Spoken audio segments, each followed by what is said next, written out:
আসসালামু আলাইকুম। শখের রান্নাঘর পেজে আপনাদের সবাইকে স্বাগতম। আজকে আমি যে রেসিপিটি দেখাবো এটি হলো ডিমের কোরমা। এখানে আমি 7টি ডিম নিয়েছি, সেদ্ধ করতে দেব। আমার সেদ্ধ করা শেষ। এখানে খোসা ছাড়িয়ে ভালোভাবে ধুয়ে সামান্য একটু হলুদ আর লবণ দিয়ে ভালোভাবে মাখিয়ে নিতে হবে।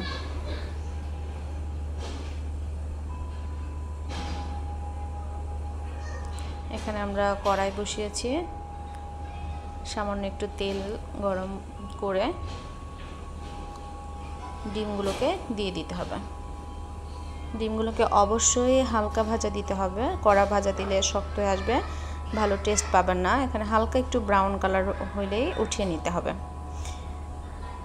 এবার আমরা সেম তেলেই পেঁয়াজ বেরেস্তা করে নেব।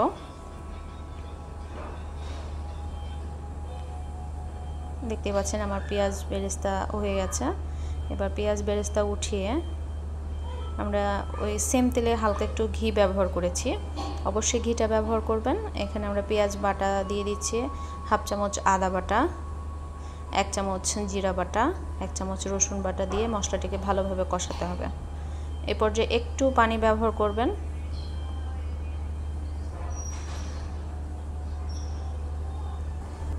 দুই পিচ দারচিনি, এখানে 4টি থেকে 5টি সাদা এলাচ, কালো এলাচ, লবঙ্গ দিয়ে মশলাটির সঙ্গে মিক্সড করতে হবে। এখানে 2 পিস তেজপাতা দিয়ে দিলাম, সামান্য একটু হলুদটা দিলে কালারটি অনেক বেশি ভালো আসবে। এখানে আপনারা সামান্য একটু হলুদ ব্যবহার করবেন, হাফ চামচ ধনিয়া গুঁড়া, হাফ চামচ মরিচ গুঁড়া, আর এখানে টক দই নিয়েছি আমি, দিয়ে মশলার সঙ্গে ভালোভাবে মিক্সড করে নিতে হবে।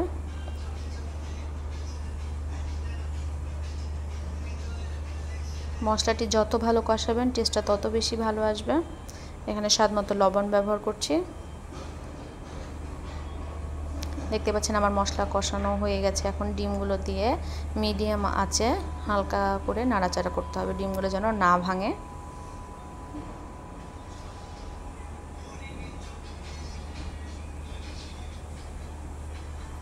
এখানে আমরা হাফ কাপ লিকুইড দুধ ব্যবহার করছি, আর হাফ চামচ গরম মশলার গুঁড়া, আর পেঁয়াজ বেরেস্তা নামানোর আগ দিয়ে দিতে হবে। আর এখানে আপনারা হালকা আর একটু ঘি ব্যবহার করতে পারেন, এতে ফ্লেভারটা অনেক ভালো আসবে। আর আমরা 3-4টি কাঁচামরিচ কেটে নিয়েছি, এতে ফ্লেভারটিও কাঁচামরিচের একটা সুন্দর ফ্লেভার আসবে। দেখতেই পাচ্ছেন কত সুন্দর হয়েছে। ভালো লাগলে একটা লাইক, সাবস্ক্রাইব করে দেবেন। Bye bye.